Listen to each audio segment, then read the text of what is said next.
खून, फिर से खून और चोट के निशान। उस मार से मेरे लियो का तो दम ही घुट गया था। एलारा ने टीचर मिस पेत्रोवा की सर्द आंखों में अपनी नजरें गड़ा दी। उसकी आवाज गुस्से और बेबसी से कांप रही थी। आप देख कहां रही है?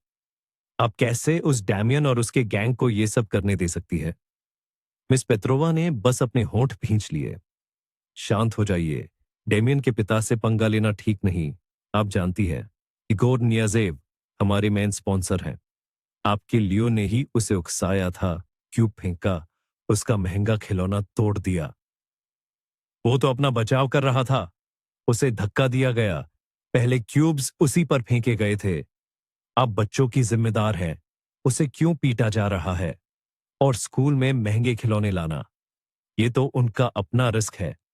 ये तो ऐसा है जैसे कोई रेसिंग ट्रैक पर कांच का गुलदस्ता रख दे।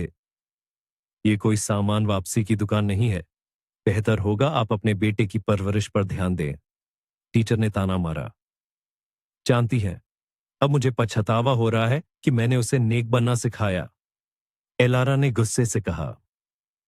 बुराई से समझौता नहीं किया जा सकता। शरीफों को भी लड़ने के लिए तैयार रहना पड़ता है। और अगर मैंने एक भी नया निशान देखा तो मैं पुलिस के पास जाऊंगी। वो तेजी से मुड़ी, मिस पेत्रोवा को हैरानी में छोड़कर चली गई। अस्पताल में आज का दिन बहुत भारी था। जहां एलारा एक थेरेपिस्ट के तौर पर काम करती थी, उसने उसकी सारी हिम्मत निचोड़ ली थी। सुबह सुबह गंभीर फूड पॉइजनिंग वाले मजदूरों की टीम, फिर क्लिनिक में कभी न खत्म होने वाली लाइन। सब डॉक्टर सोमोवा यानी उसी के पास आना चाहते थे। और अब पेटे का दर्द, दिल को जकड़ने वाला ये डर। वो पार्क की एक बेंच पर ढह गई। घर लौटने से पहले अपनी कंपी रोकने की कोशिश कर रही थी। उस घुटन भरे फ्लैट में, जहां हमेशा नाखुश बेरोजगार पति विक्टर और गंदे बर्तनों का पहाड़ उसका इंतजार कर रहा था। अगर उसका लियो, उसका दूसरी क्लास में पढ़ने वाला बेटा, उसका इंतजार न कर रहा होता, तो वो शायद यहीं हमेशा बैठी रहती, चिड़ियों को सुनती, मई की गर्म हवा में सांस लेती। लेकिन मां का दिल बेटे के लिए तड़प रहा था। वो डेमियन नियाजेव और उसके चमचों की बदतमीजी का सामना करने के लिए बहुत ज्यादा शरीफ था। लड़ो, मैं तुम्हें इजाजत देती हूं, उसने हाल ही में लियो से कहा था, उसके फटे होंठ और खरोचों को देखकर मुश्किल से अपने आंसू रोकते हुए। उस बदमाश के मुंह पर सीधा मारो, खुद को सताने मत दो। लेकिन मां, अगर मैंने ज्यादा जोर से मार दिया तो उसे दर्द होगा। बेटे ने हैरानी से उसे देखा। और तुम्हें दर्द नहीं होता? वो तुम पर तरस खाता है। पापा के पास जाओ, उनसे कहो तुम्हें अपना बचाव करना सिखाए। एलारा बोल पड़ी। मैंने पूछा था। उन्होंने कहा कि वो खुद कभी नहीं लड़े और मुझे भी लड़ने की सलाह नहीं देते। लियो ने कंधे उचका दिए। विक्टर से मदद की उम्मीद करना बेकार था। उसकी बेरुखी जानलेवा थी और एलारा का गुस्सा बढ़ता जा रहा था। मां, मुझे भूख लगी है। लियो कमरे से बाहर आया। होमवर्क कर लिया, कमरे में सफाई भी कर दी। एलारा बच्चों के कमरे में गई। सब एकदम साफ सुथरा था। मेरा होशियार बच्चा, तुमने कटलेट और मैश्ड पोटैटो क्यों नहीं खाए? मैंने तुम्हारे लिए छोड़े थे। वहां कुछ नहीं था। मैंने चाय और टोस्ट खा लिए, बेटे ने धीरे से कहा। सिंक में रखी गंदी कड़ाही और पतीली ने सब कुछ बता दिया। एलारा उस कमरे में घुसी जहां विक्टर सोफे पर पसरा फुटबॉल देख रहा था और बियर पी रहा था। 3 खाली बोतलें पहले ही फर्श पर पड़ी थीं। मार, कहां? लंगड़ा कहीं का! वो टीवी पर चिल्ला रहा था। विक्टर, तुमने सारे कटलेट क्यों खा लिए? एलारा फट पड़ी। बच्चा भूखा है, शाम हो गई है। कम से कम दलिया ही बना देते। तुम्हें तकलीफा हो रही है। उसने आंखें सिकोड़ी। तकलीफन नहीं, वो सबके लिए थे। लियो भूखा है। मैं क्या कोई बावर्ची हूं, खाना पकाने वाली? विक्टर ने नाक सिकोड़ी। उसने कहा नहीं कि वो भूखा है। वो छोटा है, सिर्फ 8 साल का है। फरीजर में पेलमेनी, एक तरह के डिम्पलिंग्स रखे थे। उबालना मुश्किल था। तो तुम बना लो, पति बुदबुदाया। बढ़िया कमांडर। वैसे मैं नौकरी ढूंढ रहा हूं, देखो रेज्यूमे डाला है। उसने फोन हिलाया। जल्द ही कॉल आएगी। और तुमने दुकान से नौकरी क्यों छोड़ी? मुझे फंसाना चाहते थे। घाटे का इल्जाम लगाना चाहते थे और पिछली नौकरी से बॉस ने निकाल दिया। मैं उसे शुरू से ही पसंद नहीं था। मैं उससे ज्यादा होशियार हूं इसलिए डरता था। वो धड़ल्ले से झूठ बोल रहा था। हाँ जरूर, एलारा ने थक कर कहा, बोतलें उठाते हुए। तुम बेटे को क्या मिसाल दे रहे हो? तुम्हें परवाह नहीं कि उसे मारा पीटा जाता है? नाकारा कहीं के। उसने सोचा, एक और झगड़े से डरते हुए। देर रात तक वो रात का खाना और कल दोपहर का खाना बनाती रही। सोते समय वो खुश थी कि कल काम पर जाना है, इस आदमी से दूर जिसकी दुनिया सोफे, टीवी और बियर तक सिमट गई थी। सुबह बेटे को स्कूल भेजकर वो अस्पताल जा रही थी। सोकोलोवा, एल्का, रुको तो। अतीत की आवाज। उसने अपना शादी से पहले का सरनेम 9 साल से नहीं सुना था। मुड़कर देखा, वालेरिया सोकोलोवा, उसकी पुरानी क्लासमेट जिसकी एलारा ने परीक्षाओं में मदद की थी। वालेरिया शानदार लग रही थी। महंगा सूट, शानदार जूते, बढ़िया हेयर स्टाइल। लैरका, हाय, कितने साल हो गए, तुम तो कमाल लग रही हो। किसी करोड़पति से शादी कर ली? Hello dear. वालेरिया ने उसके गाल पर किस किया। कुछ ऐसा ही समझो। पति अमीर है, नौकरी में पैसा है, एक प्राइवेट क्लिनिक में। वहीं मिली थी। पर तुम्हें देखकर नहीं लगता कि जिंदगी से खुश हो। उदास लग रही हो। कहाँ काम करती हो? पति आलसी है, बेटा प्यारा है। एक आम सरकारी अस्पताल में काम करती हूँ, थेरेपिस्ट हूँ। और मैंने सोचा था तुम अब तक हेड बन गई होगी, कोर्स में सबसे अच्छी थी। वालेरिया ने हाथ झटके। गुजारा मुश्किल से हो रहा है। खुद को देखो, पैसे नहीं है। परेशानियां तो हैं। एलारा ने उदासी से जवाब दिया। पति अलग थलग रहता है, लियो को स्कूल में पीटते हैं। मैं गधे की तरह खटती हूं। मेरी तरह प्राइवेट में आ जाओ, ये वालेरिया ने सलाह दी। बिल्कुल अलग जिंदगी है। पैसा ही सब कुछ नहीं होता, पर बहुत कुछ होता है। और मेरे मरीजों का इलाज कौन करेगा? वहां लोग मेरा सम्मान करते हैं, मैं वहां सुकून पाती हूं। कई लोगों के पास प्राइवेट क्लिनिक के लिए पैसे नहीं है। वहां से जाना मतलब उन्हें धोखा देना, और खुद को भी। तुम्हारी मर्जी, लेकिन बेटे के बारे में सोचो। मन बदले तो फोन करना, हमें तुम जैसों की जरूरत है। सहेलियां गले मिली। एक अपनी आरामदायक जिंदगी की ओर चली गई, दूसरी वहां भागी जहां उसकी जरूरत थी। 20। एलारा 24 घंटे की ड्यूटी पर जा रही थी। वालेरिया की बातें उसके दिमाग में गूंज रही थीं। शायद वो सही थी। क्या हुआ कीरा, तुम डरी हुई लग रही हो? एलारा ने नर्स से पूछा, राउंड के लिए स्टेथोस्कोप उठाते हुए। शब आप नहीं थीं, एक अमीर आदमी भर्ती हुआ है। कीरा फुसफुसाई। डॉक्टर ओलोव के कमरे में है? तो ओलोव ने उसे देखा। बीमारी का कोई लक्षण नहीं जिसकी वो शिकायत कर रहा था। टेस्ट एकदम नॉर्मल। ओलोव ने उसे ढोंगी कहा और कमरा खाली करने को कहा। सीधे ऐसे ही कह दिया? ये तो उनका अंदाज है। एलारा मुस्कुराई। फिर क्या हुआ? हंगामा। हेड डॉक्टर दौड़ते हुए आए, उसे आगे की जांच के लिए आपके कमरे में भेजने का आदेश दिया। वो अमीर आदमी कह रहा है कि उसके पेट में गड़बड़ है, उल्टी आ रही है, भूख नहीं है। और मैंने खुद उसे कैंटीन में कचौड़ियां खाते देखा था। यहां कुछ गड़बड़ है। एलारा विक्टोरोना धोखेबाज है, किसी से छिप रहा है, फोन बंद कर दिया है, किसी से मिल नहीं रहा। डॉक्टर ओर्लोव की तनख्वाह कट गई इस बदतमीज की वजह से। सावधान रहिएगा। शुक्रिया कीरा, तुम पोस्ट पर जाओ, मैं देख लूंगी। उसकी फाइल ले आना। ओलोव की रिपोर्ट पढ़कर और टेस्ट देखकर एलारा सहमत थी। कोई बीमारी नहीं थी, बस खुद तसल्ली करनी थी। लेकिन इस जिद्दी अमीर आदमी को बाहर निकालना आसान नहीं होगा। उसे कितनी हैरानी हुई जब उसने अपने सामने इगोर नियाजेव को देखा, उसी डेमियन का पिता जो लियो को परेशान करता था।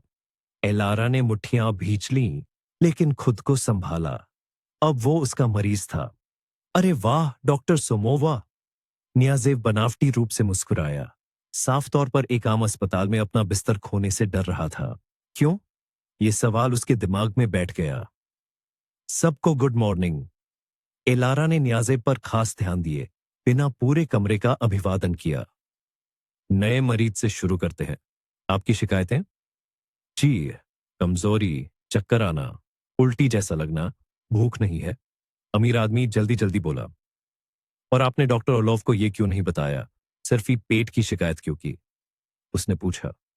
नियाजेव का चेहरा लाल हो गया। वो रात में बढ़ गया, और हां, मैं डेमिन के लिए माफी मांगना चाहता था। वो बिना देखरेख के बड़ा हो रहा है। जल्द ही उसकी परवरिश पर ध्यान दूंगा। एलारा समझ गई, वो बने रहने के लिए चापलूसी कर रहा था। तुम किस चीज से भाग रहे हो मिस्टर नियाजेव? उसने सोचा और जोर से कहा, यह बहुत अच्छा होगा। चलिए आपके फेफड़े सुनते हैं, ब्लड प्रेशर चेक करते हैं। ब्लड प्रेशर थोड़ा बढ़ा हुआ था, शायद अस्पताल से निकाले जाने के डर से। एलारा ने कुछ टेस्ट, सख्त डाइट और इंजेक्शन का कोर्स लिख दिया। कुल मिलाकर आपकी व्यस्तता को देखते हुए सब ठीक है, यूरी इगोरेविच। अगला कौन है? शुक्रिया एलारा विक्टोरोवना। नियाजेव खुश हो गया। मेरी तरफ से एक अच्छा तोहफा। कुछ नहीं चाहिए, ये मेरा काम है, एलारा ने रूखेपन से कहा, दूसरे मरीजों के सामने असहज महसूस करते हुए। कमरों में उमस थी। एलारा ने दोपहर के खाने के समय खिड़कियां खोलने को कहा और खुद कॉफी लेकर खिड़की पर बैठ गई। बाहर एक सफाई कर्मचारी आंगन साफ कर रहा था। इंचार्ज क्लारा आंटी गेंदे के फूल लगा रही थीं। उनकी मदद एक स्थानीय बेघर आदमी एड्रियन वोल्को कर रहा था। अरे भी ने एड्रियन, तुम्हारी शादी किसी अच्छी औरत से करा देनी चाहिए, जिंदगी सुधर जाएगी, क्लारा आंटी कह रही थी। एंचनॉस, मुझे जैसे गरीब को कौन पूछेगा? एड्रियन ने आह भरी। ना सबको राजकुमार चाहिए। तानानून का काम तेजी से चल रहा था। एलारा एड्रियन की कहानी जानती थी। अनाथ, लालची रिश्तेदारों की वजह से घर खो दिया, झूठे आरोप में लगभग जेल चला गया था। अब अस्पताल के आसपास छोटे मोटे काम करके गुजारा करता था। एक सेमी बेसमेंट कोठरी में रहता था। मदद के बदले उसे खाने पीने का सामान और कपड़े मिल जाते थे। नचना क्या, एड्रियन को निहार रही हो? हेड डॉक्टर, डॉक्टर इवानोव ने मजाक किया, चुपके से डॉक्टर के कमरे में आते हुए।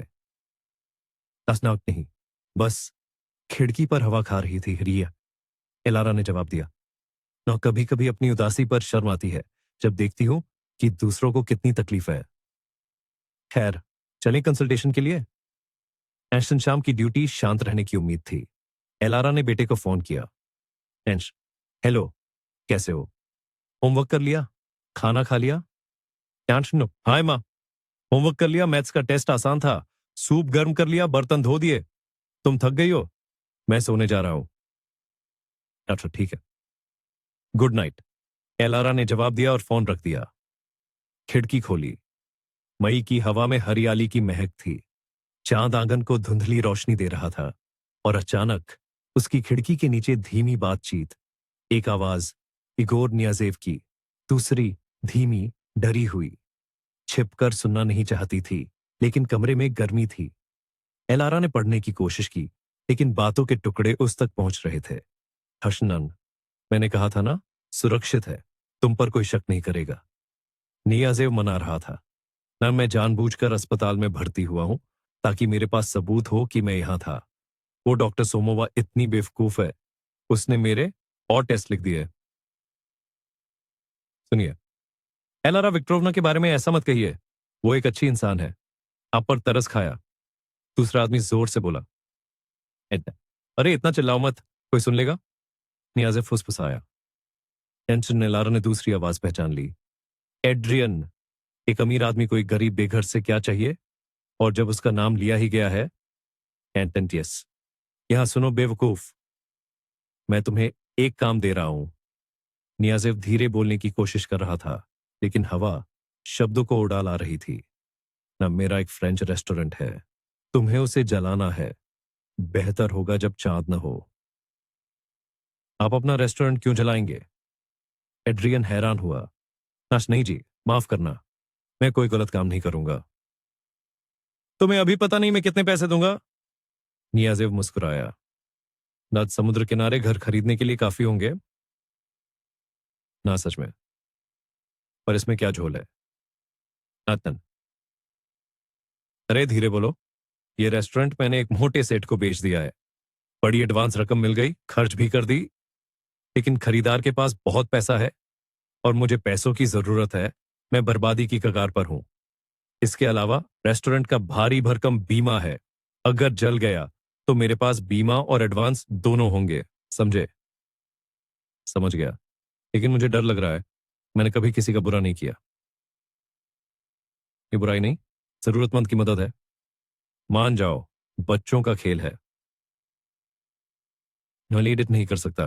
किसी और को ढूंढ लो। नहीं। और तुम्हें पता है गवाहों के साथ क्या करते हैं? नियाज़ेव ने अचानक डरावनी आवाज में कहा।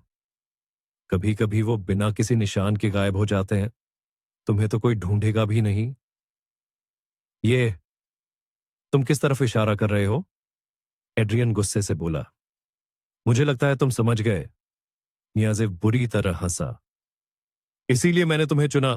तुम्हारे बारे में पता करवाया है। तो चुन लो, समुद्र किनारे घर या दुखद अंत। मैं मैं जीना चाहता हूं। एड्रियन बड़बड़ाया, साफ तौर पर टूट चुका था। ठीक है, मैं मैं कर दूंगा। बस पीछा छोड़ो, कमीने कहीं के। हाँ, अब बात बनी। नियाज़ेव फुसफुसाया। मेरे हुक्म का इंतजार करो। अब जाओ और मुंह बंद रखना। एलारा सदमे में थी। अब समझ आया कि डैमियन न्याज़ेव एक राक्षस की तरह क्यों बर्ताव करता है ऐसे बाप के साथ। सुबह शिफ्ट सौंपकर वो घर जाने के लिए तैयार हुई। बाहर निकलते ही एड्रियन से टकरा गई। कल रात की बातचीत याद आ गई। एड्रियन, बात करनी है।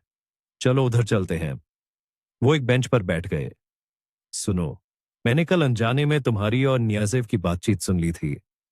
आग लगाने के बारे में। इसमें शामिल होना तुम्हारे लिए खतरनाक है। मना कर दो। और तुम्हें छिप कर बातें सुनने में शर्म नहीं आती? एड्रियन मुस्कुराया। उसे अच्छा लगा कि वो चिंता कर रही थी। वो उसे काफी समय से पसंद करता था। तुम मजाक कर रहे हो? मामला गंभीर है। एलारा भड़क गई। उसने अपने बचने का इंतजाम कर लिया है। वो अपनी बातों से मुकर जाएगा। दोषी सिर्फ तुम साबित होगे। कोई घर वर नहीं मिलेगा। क्या तुम सच में मानते हो कि वो लालची अमीर तुम्हें इतने पैसे देगा? वो तुम्हें पुलिस के हवाले कर देगा और बस। और मैं कह दूंगा कि उसने ब्लैकमेल किया। एड्रियन ने भोलेपन से जवाब दिया। और कौन यकीन करेगा?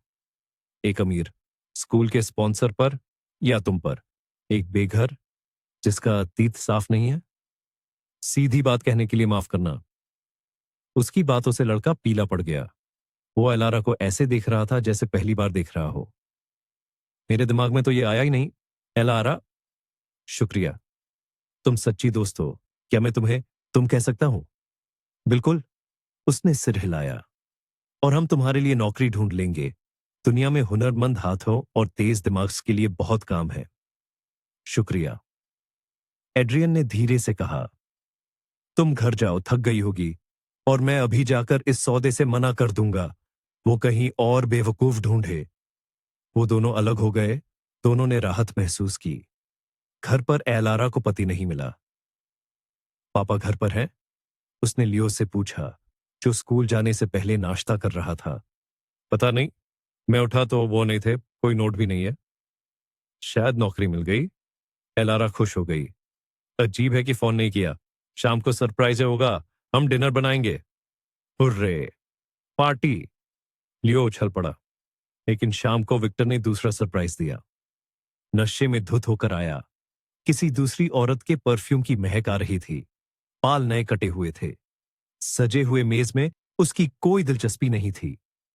विक्टर, तुम कहां थे? तुमने बाल कटवाए? मैं ही तो हमेशा तुम्हारे बाल काटती थी। कैसी नौकरी? कल बुलाया था, पर पैसे कम दे रहे थे। मना कर दिया। और मैं अपनी गर्लफ्रेंड के पास था। उसी ने बाल काटे। कहा कि मैं बूढ़ों की तरह घूमता हूं। मजाक बंद करो। नौकरी से मना क्यों किया? सोचते हो पैसे उड़कर आएंगे? तुम ही हो जिसे कौड़ियों के लिए खटने की आदत है। मैं अपनी इज्जत करता हूं। बस मैं सोने जा रहा हूं। खाना नहीं खाना। वो लड़खड़ाता हुआ गंदे जूतों में ही बेडरूम की तरफ बढ़ गया। एलारा ने उसके जूते उतारे। बहुत दुख हुआ। बदलाव का इंतजार करना बेकार था। चमत्कार नहीं होते। बेटे के साथ अकेले ही डिनर किया। लियो तुरंत समझ गया, पार्टी नहीं होगी। मां, परेशान मत हो। मैं बड़ा होकर अमीर बनूंगा और तुम्हें इतनी मेहनत नहीं करनी पड़ेगी।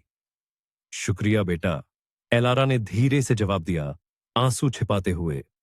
2 दिन बाद एलारा काम पर आई। क्लारा आंटी उसके पास आई।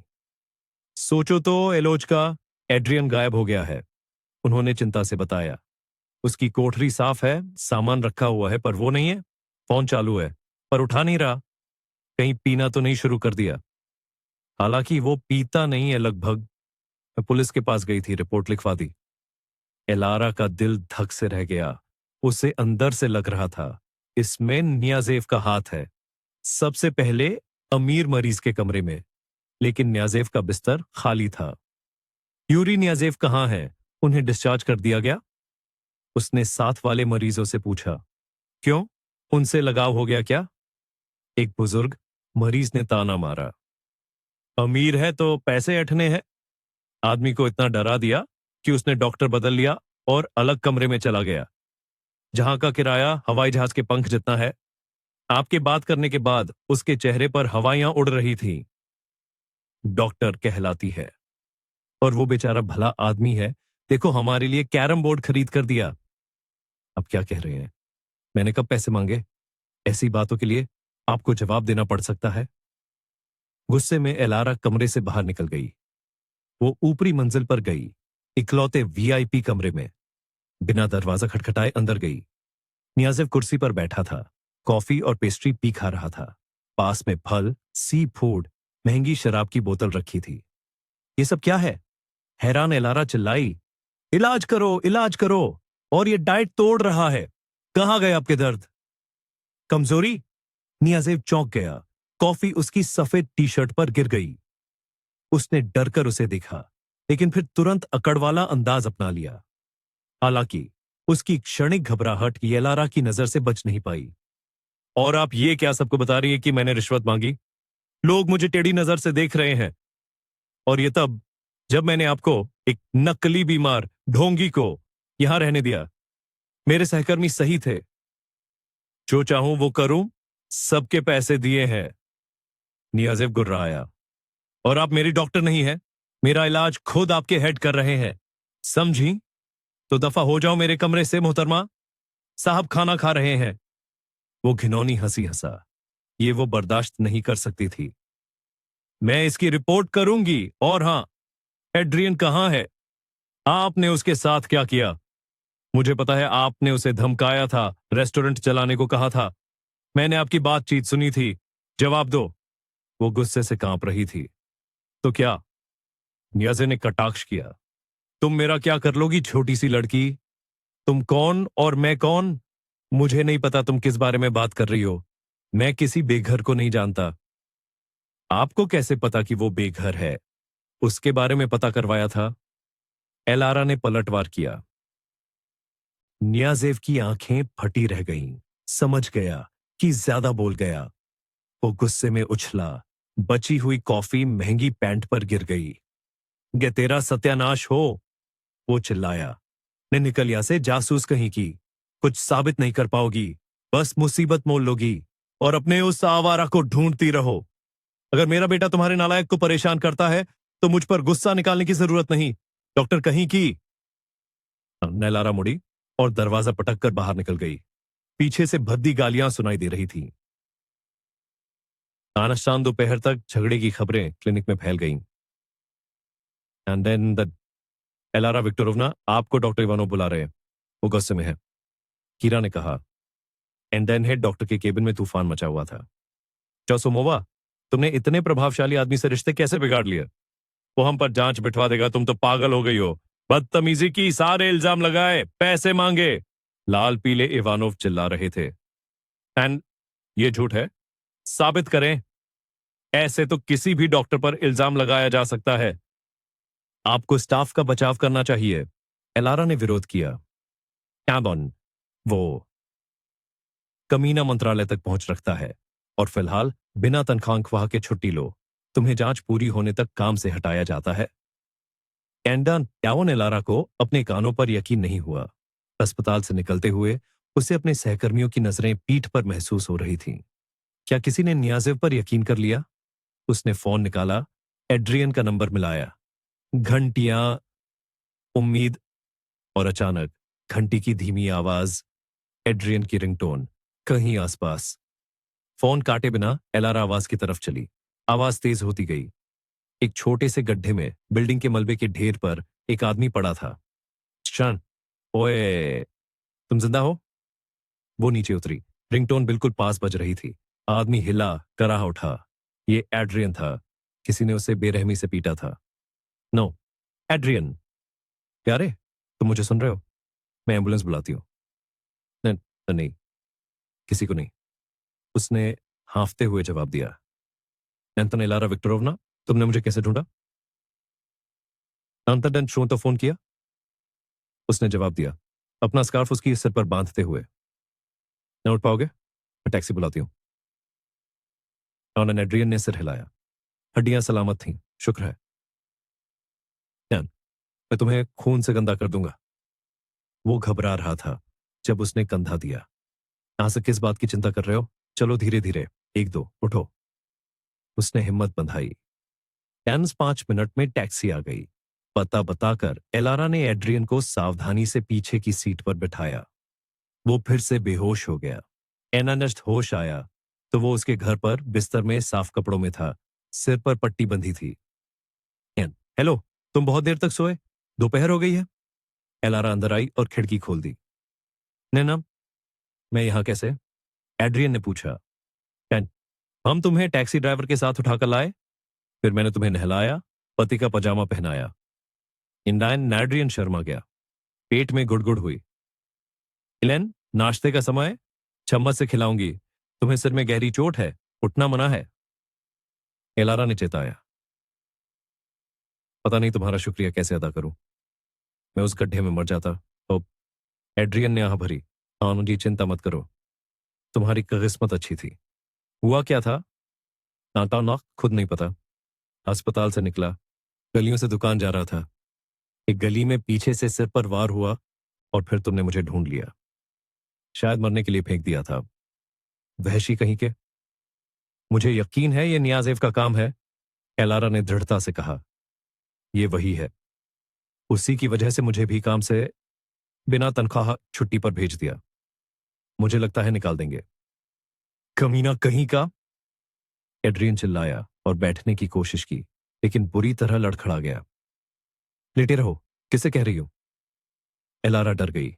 उसके सिर को पकड़ा ताकि वो चोट न खाए। उसी पल विक्टर ने कमरे में झांका। तो उसने कहा और दरवाजा पटक कर चला गया। मुझे शायद चले जाना चाहिए। एड्रियन परेशान हो गया। मेरी वजह से तुम्हारे घर में भी परेशानी। नहीं, तुम्हें अब भी हिलना भी मना है। चिंता मत करो, मैं सब संभाल लूंगी।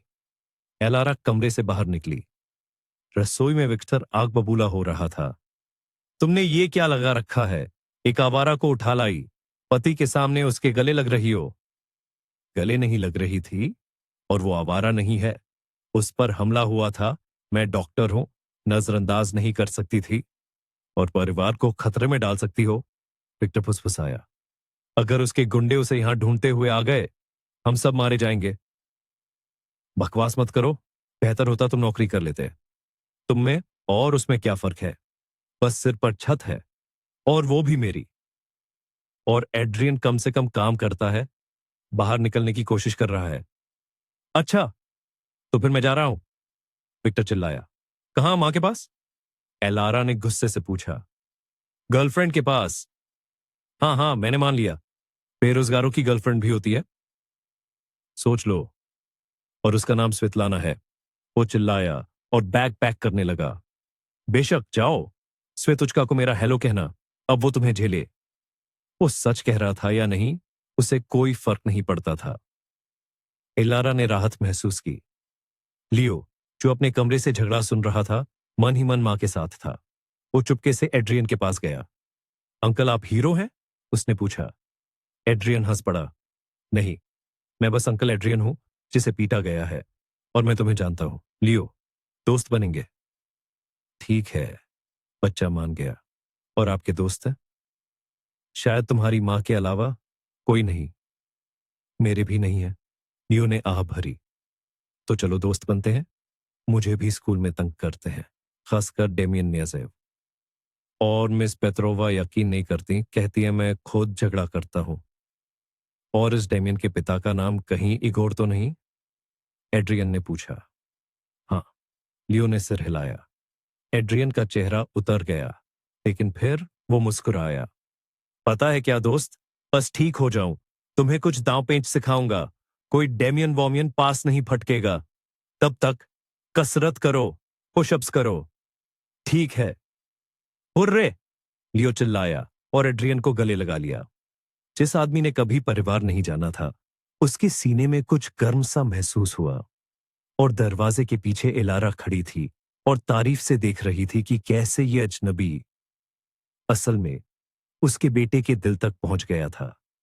बच्चे के दिल पर लगे चोट के घाव भरने लगे थे। मैं साहब, जब तक एड्रियन ठीक हो रहा था, लियो उसके पास था। एलारा ने अस्थायी रूप से एम्बुलेंस में नौकरी कर ली। वो खुश थी कि बेटा देखरेख में है। हर शाम दोनों आदमी दरवाजे पर उसका स्वागत करते, उसके बैग लेते, रात के खाने से खुश करते। कितने अच्छे हो, सफाई, मैं तो जैसे स्वर्ग में आ गई, एलारा कहती।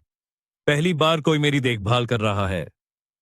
रुको जरा, सिर ठीक हो जाए, हम तुम्हें और भी कमाल दिखाएंगे, क्यों लियो? एड्रियन हंसता। और अगर तुम ठीक हो गए तो चले जाओगे? बच्चा उदास हो गया। मैं तुम्हारे बिना कैसे रहूंगा? वो कहीं नहीं जाएगा, एलारा ने घबराए हुए एड्रियन की जगह जवाब दिया। जब तक वो पूरी तरह ठीक नहीं हो जाता, अंकल एड्रियन हमारे साथ रहेंगे। वैसे भी पापा का कमरा खाली है। तुम पापा को याद करते हो बेटा? नहीं, लियो ने सादगी से जवाब दिया और मेज साफ करने भागा। अरे वाह! एड्रियन हैरान हुआ। बच्चे को कितना परेशान किया होगा। तो अब देख लिया तुमने हम कैसे रहते थे, एलारा ने कहा, और उसकी आंखों में आंसू आ गए। एड्रियन बस पास आया और उसे गले लगा लिया। उसका दिल उसके लिए दर्द से भर गया। रविवार सुबह एलारा धीमी आवाजों से जागी। बच्चों के कमरे में झांका। एड्रियन लियो को कुश्ती के दांव सिखा रहा था। मां, अंकल एड्रियन मुझे दांव दिखा रहे हैं। देखो कैसे कर रहा हूं। लियो शेखी बघार रहा था। मैं पहले खेलकूद करता था, कॉम्बैट सैम्बो। एड्रियन ने एलारा के सवालिया नजर का जवाब दिया। लियो में बहुत क्षमता है, तुरंत सीख लेता है। अब वो उस मोटे डेमियन से नहीं डरता, है ना लियो? मैं उसे ऐसा मारूंगा, अगर पास आया तो होश ठिकाने आ जाएंगे, और उसके चमचों को भी, बेटे ने जोश से कहा। एलारा को अपनी आंखों पर यकीन नहीं हुआ। उसका लियो बड़ा हो गया था, एक छोटा मर्द बन गया था, और सब एड्रियन की वजह से। विक्टर के प्रति नफरत, जिसने बेटे के लिए उंगली तक नहीं हिलाई थी, और बढ़ गई। उसने फैसला किया, चाहे जो हो जाए, एड्रियन की मदद करनी है। उनकी दोस्ती साफ तौर पर कुछ ज्यादा में बदल रही थी। कीरा का फोन आया। एलारा विक्टोरोवना, क्या आपका तलाकत हो गया? मैंने अभी आपके पति को दुकान में एक अजीब सी औरत के साथ देखा। वो उसे स्वेतोचका कह रहा था। किस कर रहे थे? तुम सही हो कीरा, तलाका ले रही हूं, एलारा ने शांति से जवाब दिया। कोई हैरानी नहीं हुई, बस पुष्टि हुई, जैसे किसी अजनबी के बारे में बात हो रही हो। अगले दिन उसने तलाक के लिए अर्जी दे दी, और कहीं शहर के दूसरे कोने में लाल बालों वाली खूबसूरत स्वेतलाना विक्टर को अपनी उंगलियों पर नचा रही थी। विटेचका, मुझे वो जूते चाहिए, पैसे चाहिए। मेरे भाई ने तुम्हें नौकरी ढूंढ दी है, रात में मालगाड़ी के डिब्बे उतारने हैं। पैसे अच्छे मिलते हैं। दिन में तुम मेरे साथ, रात में काम पर। बढ़िया। और मेरी कॉफी कहाँ है? अभी लाया डियर। विक्टर गिड़गिड़ा रहा था। घर छोड़ने पर 100 बार पछता रहा था। अदालत ने फ्लैट एलारा को दे दिया था। संपत्ति का बंटवारा नहीं हुआ था। विक्टर ने अपनी खाल पर महसूस किया कि इस्तेमाल होना क्या होता है। एक हफ्ते बाद एलारा को पुरानी नौकरी पर बुलाया गया। गेट पर डॉक्टर इवानोव स्वास्थ्य मंत्रालय के प्रतिनिधिमंडल के साथ इंतजार कर रहे थे। बात यह है सोमोवा, हेड डॉक्टर उसे एक तरफ ले गए। न्याजेव ने तुम्हारे खिलाफ मंत्रालय में शिकायत कर दी है, मेरे सिर के ऊपर से। जांच आई है। हिम्मत रखना, कुछ अच्छा नहीं होगा। चिंता मत कीजिए प्योत्र आंद्रेयेविच। एलारा ने उसे शांत किया। वो समझ रही थी पूर्व मरीज आग लगाने की योजना विफल होने से बौखलाया हुआ था, लेकिन वो ये कमीशन को साबित नहीं कर सकती थी। उसे लापरवाही और रिश्वत की कोशिश के बेतुके आरोपों को चुपचाप सुनना पड़ा। नियाजेव द्वारा खरीदी गई कमीशन ने उसका पक्ष लिया। शाम को एलारा इस्तीफा लिख रही थी। ये कैसे हो सकता है? डॉक्टर ऑर्लोव चिल्लाए। मैंने तो उन्हें बताया था कि न्याजेव बस छिप रहा था। उन्होंने कान तक नहीं धरे। समर्थन के लिए शुक्रिया, एलारा ने धीरे से कहा। जाते हुए उसे कीरा की सिसकियां और डॉक्टर इवानोव की भारी सांस सुनाई दी, जिन्होंने एक शानदार डॉक्टर खो दिया था। रो मत, एड्रियन ने घर पर रोती हुई एलारा से दृढ़ता से कहा। मैं कल से काम पर जा रहा हूं। विज्ञापन देखकर फोन किया था। मजदूर चाहिए, ईंटें ढोऊंगा, पैसे ठीक ठाक मिलते हैं और तुम घर पर बैठोगी और आराम करोगी। ये मेरी बचत है। उसने उसे नोटों की गड्डी दी। कल तुम और लियो फिल्म देखने जाना, कैफे जाना, चिड़ियाघर जाना, जहां चाहो। एलारा को समझ नहीं आया क्या कहे। उसने एड्रियन की मेहनत से कमाए पैसे हाथों में भींचे और जोर से रो पड़ी, खुशी से। लगता था उसे अपना आदमी मिल गया था। मां और जोर से रो रही है, क्या करे? एड्रियन घबरा गया। रास्पबेरी जैम चाहिए, उन्हें वो पसंद है, लियो ने समझदारी से जवाब दिया। और प्रिटी वुमन फिल्म। 5 मिनट बाद एलारा आरामदायक कुर्सी पर बैठी थी, नाक सिकोड़ रही थी, चाय के साथ जैम खा रही थी और अपनी पसंदीदा फिल्म देख रही थी। सालों बाद पहली बार वो किसी चीज की चिंता नहीं कर रही थी। उसके लिए दो प्यारे आदमी पहाड़ बनकर खड़े थे। एक हफ्ते बाद एड्रियन को अच्छे काम के लिए ब्रिगेडियर बना दिया गया। एक दिन क्रेन कई टन का कंटेनर उठा रही थी। कुछ गड़बड़ हुई, विशाल बक्सा नीचे गिर पड़ा। माल ढोने वाले प्लेटफॉर्म पर एक आदमी खड़ा था, फोन पर बात कर रहा था और खतरा नहीं देख रहा था। एड्रियन ने बिजली की तेजी से प्रतिक्रिया की, भागा और अजनबी को एक तरफ धकेल दिया। उसी पल कंटेनर धड़ाम से गिरा, कंक्रीट तोड़ते हुए। सावधान रहना चाहिए बेवकूफ, एड्रियन अजनबी पर चिल्लाया, जिसकी तरफ गार्ड भाग रहे थे। तुमने मेरी जान बचाई लड़के। तुम्हारा नाम क्या है? उसने पूछा। ये कंपनी का मालिक मैक्सिम बोरोडिन निकला। पुलिस ने पता लगाया, जानलेवा हमला था। कंटेनर ऊपर से फेंका गया था। 1 घंटे बाद बोरोडिन और एड्रियन एक रेस्टोरेंट में बैठे थे, वही जो पहले नियाजेव का था। एड्रियन के गले से निवाला नहीं उतर रहा था। खा क्यों नहीं रहे? स्वादिष्ट नहीं है? बोरोडिन ने ध्यान दिया। तुम अब मेरे भाई हो, जो चाहो मांगो। तो माफी मांगूंगा, एड्रियन ने कहा। मैं लगभग तुम्हारे रेस्टोरेंट को जलाने के लिए मान ही गया था। ये कैसे? बोरोडिन चौंक गया। इगोर नियाजेव को जानते हो? वो मुझे मजबूर कर रहा था। मैं पहले मान गया था, लेकिन मेरी प्रेमिका एलारा ने मुझे समझाया। वो डॉक्टर है, और जब मैंने मना किया तो नियाजेव ने मुझे पिटवाकर मरने के लिए फेंक देने का आदेश दिया। एलारा ने मुझे बचाया, लेकिन नियाजेव की वजह से उसे नौकरी से निकाल दिया गया। समझ गया, बोर्डिन ने त्योरियां चढ़ाई। तुम असली मर्द हो एड्रियन। मुझे ऐसे लोगों की सख्त जरूरत है। मेरे पर्सनल गार्ड बनोगे? तुम्हारी एलारा को नौकरी वापस दिलवा देंगे। बस मुझे उस कमीने तक पहुंचने का समय दो। मेरा उससे अपना हिसाब है। कल से काम पर। सूट घर भिजवा दूंगा। मेरे भाई को परफेक्ट दिखना चाहिए। शाम को एड्रियन शानदार सूट में घर लौटा। तुम्हारे लिए ये भेजा है, ये बहुत महंगा है। एलारा हैरान थी। जब एड्रियन ने सब बताया तो वो चिल्लाई, मुझे हैरानी नहीं होगी अगर ये हमला भी नियाजेव ने ही करवाया हो। वो सही निकली। कुछ दिनों बाद जांचकर्ताओं ने सबूत जुटाए। बोरोडिन पर हमला, एड्रियन की पिटाई, सब नियाजेव का काम था। उसके दूसरे अपराध भी सामने आए। अधिकारियों को रिश्वत, ब्लैकमेल, अपहरण। जल्द ही इगोर नियाजेव अदालत के सामने था। गवाह एड्रियन और एलारा थे। उसे लंबी सजा का खतरा था। उसी दिन अदालत ने डॉक्टर इवानोव की याचिका पर एलारा को पद पर बहाल कर दिया। नियाजेव द्वारा खरीदी गई पूरी कमीशन को सजा मिली। सितंबर का पहला दिन था। सूरज मखमली गर्मी दे रहा था। तो कंपनी प्रेसिडेंट के चीफ ऑफ सिक्योरिटी, काम पर जाने के लिए तैयार हो? एलारा ने हंसते हुए पूछा। हमेशा तैयार madam, head of therapeutic department. Adrian हंसा। और मैं तीसरी क्लास में जाने के लिए तैयार हूं। लियो हंसा, नए फैशनेबल जूते पहनते हुए, जिनका वो कब से सपना देख रहा था। तीनों घर से निकले और एक महंगी विदेशी कार में बैठ गए। एड्रियन के मुंह बोले भाई, मैक्सिम का तोहफा। बड़ों का दिन शांत से बीता, पर लियो का नहीं। उसने बहादुरी से रोती हुई क्लासमेट का बचाव किया और बिगड़ैल डेमियन न्याजेव की नाक पर मुक्का मारा। बदमाश चीख उठा, उसके चमचे भाग गए।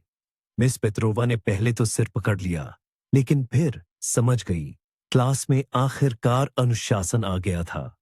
उसने लियो को डांटा नहीं, लेकिन नियम के तौर पर एलारा को एक नोट लिखा कि बेटा लड़ पड़ा था। ये नोट एक छोटे से पारिवारिक जश्न का कारण बना।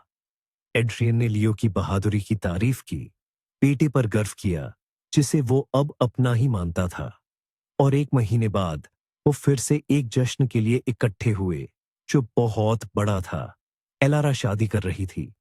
लियो और मैक्सिम बोरोडिन शादी के मेज पर दूल्हा दुल्हन के पास बैठे थे, और सिर्फ एक आदमी, जिसे शादी में नहीं बुलाया गया था, उतारे जा रहे डिब्बे के पास थका हुआ बैठा था और अपनी बेवकूफी पर खुद को कोस रहा था।